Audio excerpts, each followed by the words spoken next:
Welcome to this week's Downhill with Tina. And folks, I'm so really excited because before we know it, my 200th show is coming up and you're going to get to see some bloopers because I just maybe kind of did one. But anyways, to go ahead and forward on with this show today, I'm really excited to have a couple of great guests. I've got a fella coming on from Kiwanis Club of Lancaster. They have a 5K, 10K run, walk, and roll. So we'll find out a lot more in just a few minutes. However, I've got my Veteran of the Month also. I can talk forever with my Veterans of the Month because, of course, you all may know that I'm a veteran too. And when you get veterans together, you never know what's going to come up, what's going to happen, and kind of like the Downhill with Tina show, I think. But anyways, don't go anywhere. I'll be right back. It's Downhill with Tina.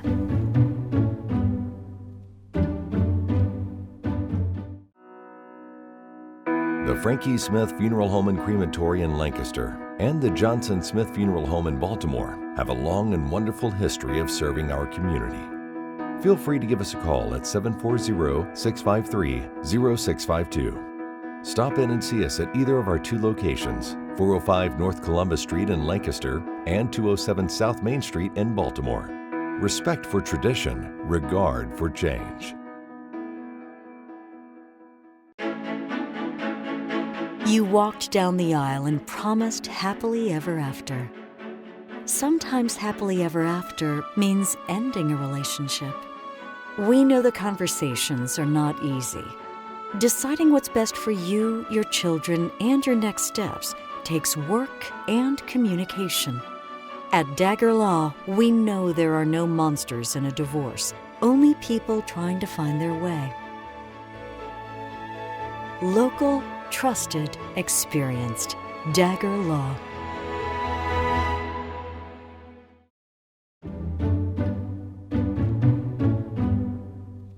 Welcome back to Downhill with Tina. I have my Veteran of the Month that he is still actually actively involved with the National Guard.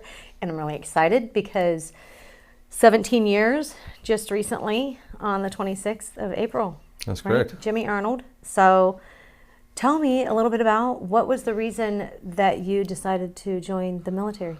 It's a very vivid memory. Actually, I was sitting in Miss Benson's math class at Burn Union my junior year, and they came across the PA system that the World Trade Centers had happened, and they put it on the TV, and I was sitting there I think I was 17 at the time, watching it happen actively on TV. I watched the second plane hit and everything. Wow. And it just kind of stirred me up. I'm from Southern Ohio, so I really have that like Southern pride type thing, but it's, I don't know, Northern Ohio and Southern Ohio are like two different places. I come up here and people are like, where are you from? With my accent, and I'm like, Ohio. So, it's kind of a different world. It's really cool though that you said that. So I don't even know this. I graduated from Burn Union. Really? Yes, I did. And that's really cool. But something that I have learned throughout the years, I know a couple of kids that have gone off to be Navy SEALs and successfully become Navy SEALs that have their families that came from the Burn Union area, which I'm just like, maybe it's just that Southern Ohio thing that people are Southeastern Ohio that really, and there's something to be said about our pride for our nation. As well. So well, I grew up in Athens County and moved up to Burn Union for high school. But it's just down in Southern, it's just that country boy vibe. And I think it still is even through to the, it's like that. And they're like, down by the river, Down by the river. They really mean down by the river, right? Yeah. I know. So 17 years, I said. Where'd you go to basic training? Fort Benning, Georgia. Alrighty. So that's the home of the infantry. Infantry. That's where everybody goes for that. Yeah. What's your favorite thing about being in? At first it was just the atmosphere of all the guys being together. It was kind of like, because I played baseball, basketball, and football since second grade all the way through school. So it was like that sports team vibe and family. And I was 20 when I went in. So I found that again. It was like, I love this so much. Then as I started to progress through as mentoring young men, but younger soldiers, and watching them progress and seeing that and being a part of it was really, it really hit home. It was just something I really enjoyed. Did it come easy for you then to be in the military? Well, being that you've been in for this many years. Yes, I was worried about it at first, but once I went to basic training, it was kind of funny. I mean, I get the different backgrounds of people as they grow up. I got there, being through all these contact sports and just rough and tumbling, getting yelled at by coaches, and then you have drill sergeants when you get off the bus, and they're just up in your face, and there's grown men who are 18 to however old just crying because they've never had this experience, and I'm going, okay, can we get to the real stuff? Like, I want to go shoot guns. Come on, quit yelling at me, coach. Did you have a moment where you did something that you got in trouble for, or you were yelled at for? I mean, we all get yelled at some point, but I mean something big like leaving your weapon somewhere that you shouldn't. I have a couple of those stories. Okay. So yeah, the very first one was my first week at basic training. There was a drill sergeant who was, I don't know, kind of a sports player like myself, kind of cocky, and then he caught on to me because we're all supposed to be these little kids that are getting beat up and yelled at. But he was watching me lead these guys, and he was like, I don't like you. You're cocky. He's like, you're fired. And I'm like, oh, seriously? But then he was like secretly my buddy the whole time, but if anybody came around, he was like, do push-ups. Yeah, yeah. Something like that, just yell at me. He used you as an example. Don't be trying to act like you're something when you're not right now. Yeah, that's what I mean. Yeah, though, that's pretty cool. Though you were trying to do the job of being a leader, you ended up being, Yeah, because I was always that way. I was like the quarterback. I played third base and I pitched, so I was always like the captain on the team and this and that. I was the point guard in basketball, so I was always that spectacle. And then when I got there, I was trying to be that leader, and they're just like, no, not yet. No. Yeah, we're not. So what is your rank now? Sergeant first class. Nice. Yeah. Very, very cool. What do you do now? Currently, military. Because you were in infantry. I got out of the infantry after about 14 and a half years. And now I worked over to range control operations, so at Camp Sherman in Chillicothe. Will you share with folks what is the National Guard? And the reason why I say that is because I have a friend of mine who just recently has, I think her son is in the National Guard, and he's getting activated to go overseas. Yes, so there's a big, I guess, mix up between reserves and National Guard. Everybody kind of like, oh, you're in the reserves? Like, no, it's a kind of just a throwaway word saying reserves, meaning not full time. So the way it works is the Army Reserves is basically an extension of active duty Army. So the Army, it's a federal job, like right off the rip, compared to National Guard. National Guard is like state operated, state paid for until they become federally activated. Then the government takes over. So we handle everything locally in this country also, and security wise. Like I was in the infantry, we were on the hook for any kind of riot control. So if any of the prisons were getting riled up and they felt a potential to get overrun, they would call us to be activated. We'd be on ready. So we always have to we get to tase each other, and we have to pepper spray and all that stuff, because which is good training, because you need to know what the outcome of that is before you use it on a person, because that really dictates whether or not you're going to use it. Like, do they deserve that, really? Right. Because it's not real pleasant. Yeah. As far as like when I first got in, I missed it by just a couple months, but Katrina, they got activated for my unit. They got activated and went down to help out with Hurricane Katrina. So natural disasters.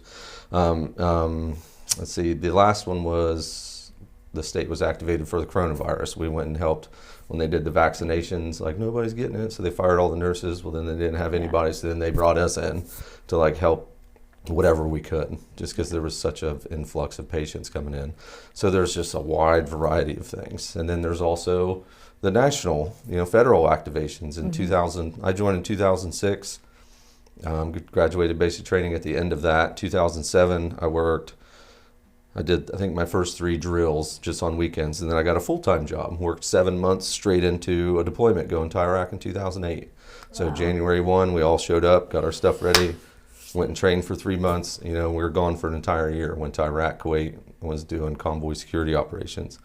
The day we get back, they inform us, hey, in 3 years, you guys are going to Afghanistan. So then it was, right back on the horse and right back over again.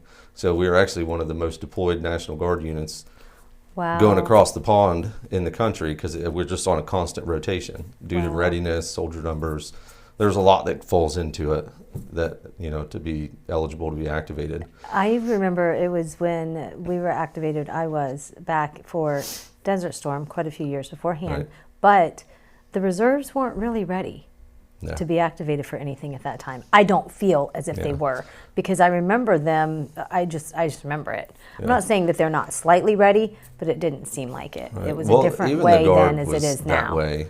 Back in the day, they call it the old guard, because it Okay, was when they you do. show. That's where all the jokes come from, like, oh, National Guard, because they used to show up, drink alcohol, have cookouts, and it was like just a hangout for the weekend. Maybe you did some training, maybe not. That was before my time. That's why I asked. in, and that's what I had in my head, like some Pauly Shore stuff, where they're like, yeah, man, and it was not that. We were out in the woods just training and sleeping. Like we camp out at Camp Atterbury, which is on Lake Erie, January in the snow, just sleeping in your sleeping bag, just like, man, this sucks. This is real stuff. Yeah. This is and not then what you I go thought. overseas and you're running combat missions and this and that. Then after my first deployment, I came back and got in with the Scout Sniper unit, and then that was my second deployment going to Afghanistan. And then that was some really hard training, and people talk about, oh, ruck marching's so hard, this and that. And we used to, just on weekends, we'd go and do anywhere between 9 and 12 miles on this nature reserve, and we'd go and we'd run 3 miles in like full uniform. It wasn't PTs, and like we were just cruising. We'd run 3 miles and pick up your ruck and ruck 3 miles, and then drop it and run 3 miles. And Do you get to hang out with the other guys and stuff? I know you're Sergeant First Class, so it might be kind of tough. I do from right now, the- like most of us at range control, you have to at least have 13 years in, because you need to be somewhat senior, because you're running operations and companies come in, you got to deal with their leadership, so you can't just be, I'll do that. You can't just be some geek off the street, But as for my old infantry guys, most of them live up north. Okay. Because all the infantry is basically in the northern and like eastern, western, like say Toledo, Cleveland areas. And Awesome. so most of them reside up around that way. How many years do you think you'll be in yet? Oh, my contract ends at 20, so I'm going to You're retirement. gonna go. You'll definitely I made that do that. decision Sure. at 10 years. I'm like, my staying or going.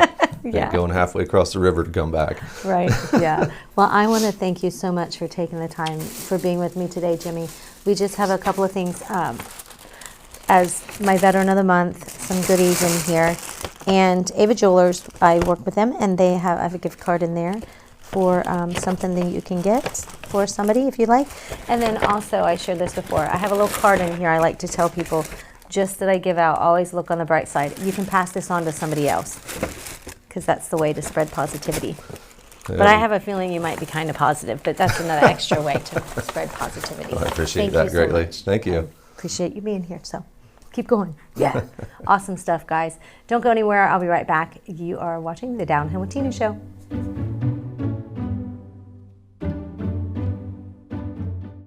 My name is Scott Duff, and I'm the director of the Fairfield County Overdose Response Team, and I'm here today to discuss Narcan.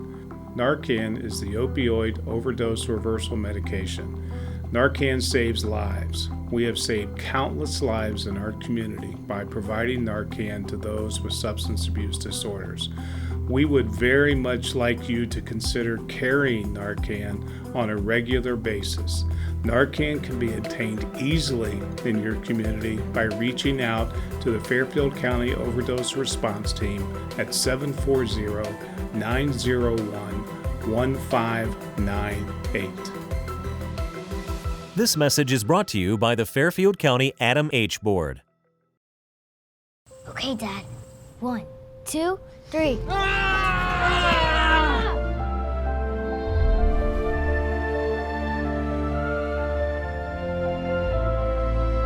You saved me. Dad? Are you okay? I'm fine, dear. Your hero needs you now, and AARP is here to help. Find the care guides you need at aarp.org/caregiving.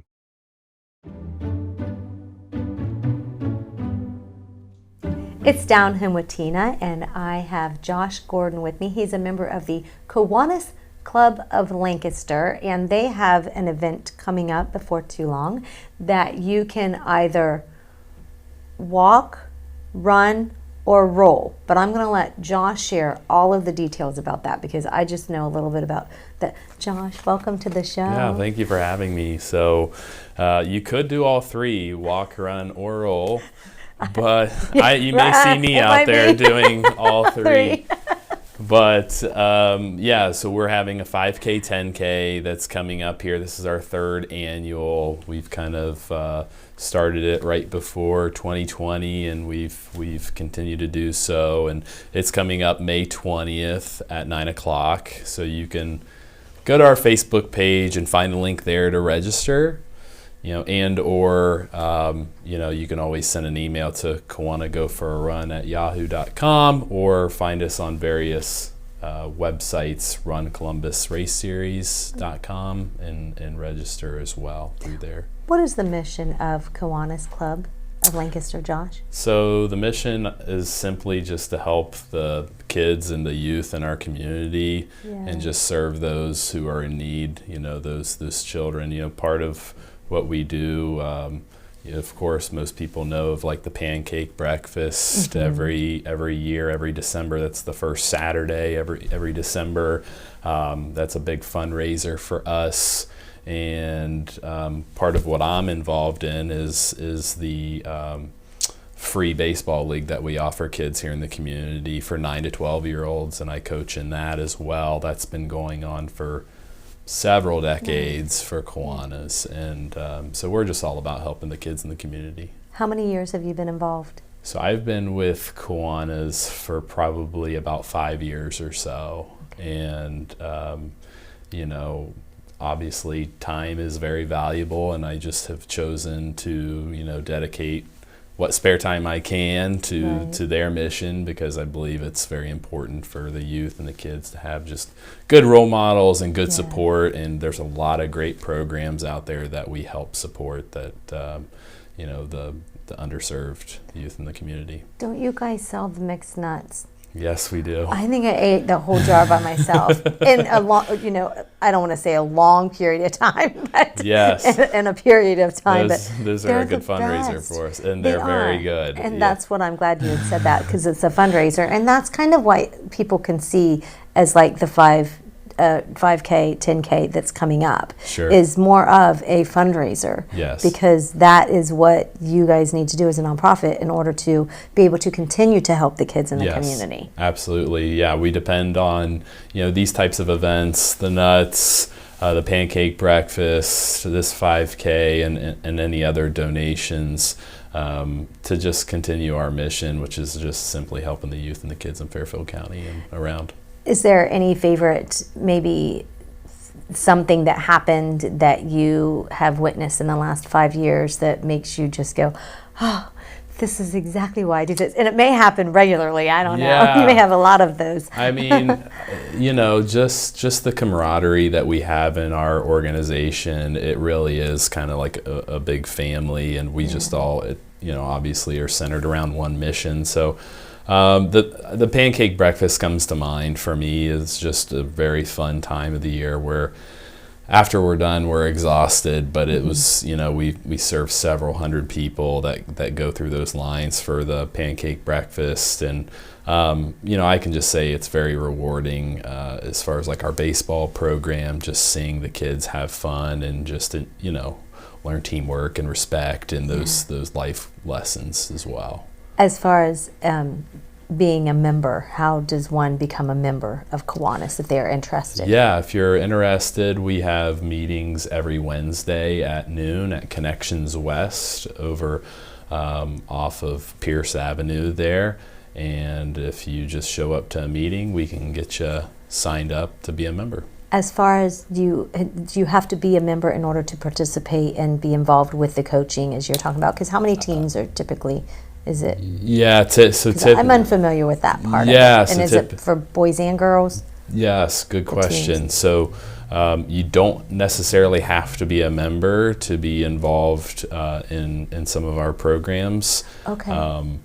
We do encourage it, obviously, but as far as like the baseball program, if you were an adult and wanted to be involved, as long as you can we have background checks for all the adults just because we're working with kids, and as long as you're past that, we're more than happy to have you. How many teams do they usually have? We usually have around 4 teams, 4 to 5 teams generally. And what league do they play in? Do they play in a specific other league, or is it within the Kiwanis So program it's itself just the has? Kiwanis program, and we actually have a couple other members that are coaches from Kiwanis, and it's boys and girls, 9 to 12-year-olds. So that's a really fun age. Yeah. Do they? And my question: do they play other Kiwanis teams in other areas? Is I guess great what I was question. asking. Yeah. Okay, So, Being a so sport. yes, it's just our Kiwanis league. So we don't, I guess, go out to other teams in Fairfield County and play. No. Okay, alrighty.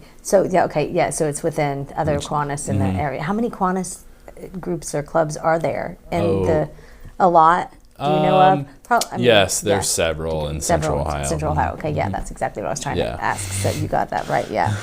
How fun for these kids to get the opportunity. Now, for parents that are interested, do they have to have a certain income level, or because you said this is a free baseball program for these kids to play? We have Or is kids it of for all everybody? backgrounds. So, we've actually already started up our league here for this year. Okay. So, but just we do have, for example, my team, I believe we have about 12 returning players out of about 14 or so. Okay. So we do have a lot of returners. So for next year, we typically try to get the word out in the springtime, winter to springtime at your local schools. And then, we usually put it out on our Facebook page. So if you're on Facebook, just get to the Kiwanis Club of Lancaster Facebook page, and you'll find signups. So anybody interested in that for the next year Yes. is going to be look and pay attention for it next. You say winter. Yeah, it'll be about winter, February or so of 24.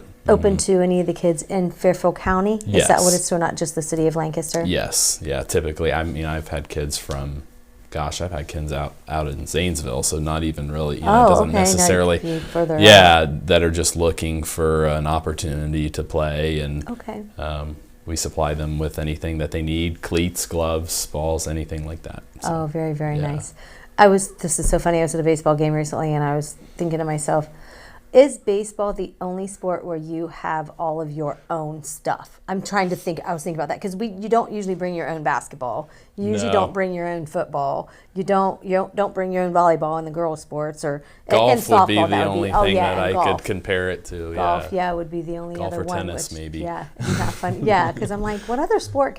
And I think the reason I asked that, or was thinking about it, Josh, is because they have so much stuff. Oh gosh, two bats hanging out with the shoes hanging on the bats now, which is hilarious to watch and things. Anyways, so alrighty, what is your contact information, and then we'll wrap it up. Sure. So you can contact us again via our Facebook page at Kiwanis Club of Lancaster, Ohio, or Kiwana Go for a Run at yahoo.com. And registration for that real quick. I almost forgot, I think. Registration is at our Facebook page, so you'll find it. It's there. The link is there. Deadline for it?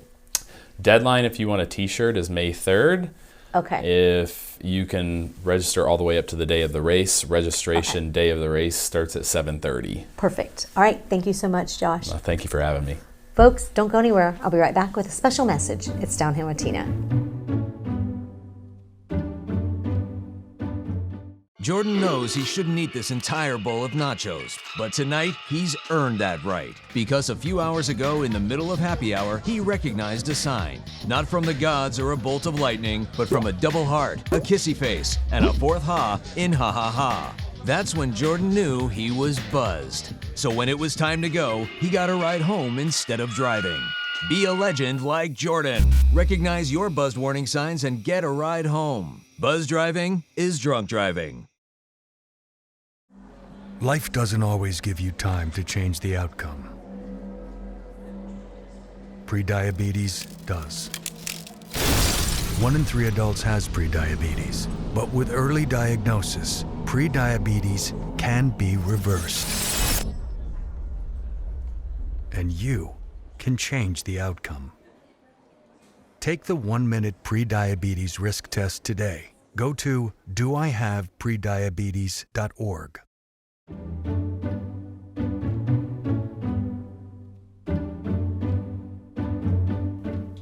Welcome back to Down Home with Tina.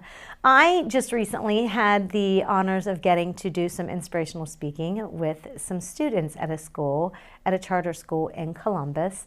And I have to tell you, it was so fun, rewarding to me. And I remind the kids that, you know, there are reasons that I do what I do and that I'm there for them. And that's what I'm doing when it comes to the inspirational speaking. I want to inspire them to do something that they believe in themselves that they can do, and to get them to believe in themselves, actually, because sometimes we have things that happen in our life, situations and challenges that will make us think that we are not capable of doing great things. And I wanted to remind them of making sure that they remember, no matter what happens in their life, and this is something I want to remind you as well, in the past, today, or in the future, because you might fall. I love to try to be as positive as I can possibly be here on the Down Home with Tina show, but reality is sometimes we fall, and I actually had a moment at the end of the year that was a really, really challenging moment for me, and it was my pipes freezing, all these things happening, and my dad being put on a ventilator, all this stuff happening at once, that I realized when I'm in that moment of being face down and I'm looking at my toilet in my bathroom because I'm just so overwhelmingly sad and sorrowful with all that was piling up on me at that time, that I needed to get up and just stop. So I did. Actually, now I look back and I laugh about it because I remember being on the ground, on the floor in my bathroom, and I put my eye and I was like, okay, Tina, get up. And I did. I told myself, get up. You're a positive person. You know that bad things happen sometimes and we have challenges that are going to take place. We just need to, each of us inside of us needs to stay strong and get with it. And so with that being said, and I actually went into my living room and I have this big piece of art, canvas art of an angel that has, since I have been on my own, had in my house, and I have a Jesus statue that I just knelt down and I prayed because I thought this is not a great place to be in, and the only one that I can give this to and remind myself that is in control is Him. So that's exactly what I did. Now I use it when I need to talk about inspiration because I have to remind myself to protect my peace. And I know those were situations that were actually out of my control, which a lot of times there are things that are out of our control. And I also remind myself that we cannot control the choices that other people make or those things. So we have to find the way to remain positive through that time. And one of the things is surround yourself with positive people. That is very, very important. Another thing is for myself, walk away from any kind of negative situation that you feel is in. If you're around people that are negative, if you are in a conversation that is negative, remove yourself from that conversation. Make sure that you seek positivity. Surround yourself by, as I said, positive people, the ones that make you laugh. If you're in a bad moment, don't be afraid. Don't think that you're weak to call somebody up and say, hey, I need a laugh. Will you make me laugh? That's okay, because there's going to be a time, more than likely, that hopefully they'll call you back when they need a laugh, and they can be the one that you can lean on, and vice versa. Also, something else is like social media. Stay away from social media if you have to. If there's a lot of negativity in the news, I don't watch the news, and I have to say that's just something that I depend on friends and family to do because it is what it is. But anyways, protect your peace, folks. Find a way to do it and look for the positive things in life, so that way you can just try to be happy and, make it the best life that you can, because it's your life. Folks, I want to thank you so much for watching the Down Home with Tina show this week. You can catch me next week. Have a blessed week. God bless and good day.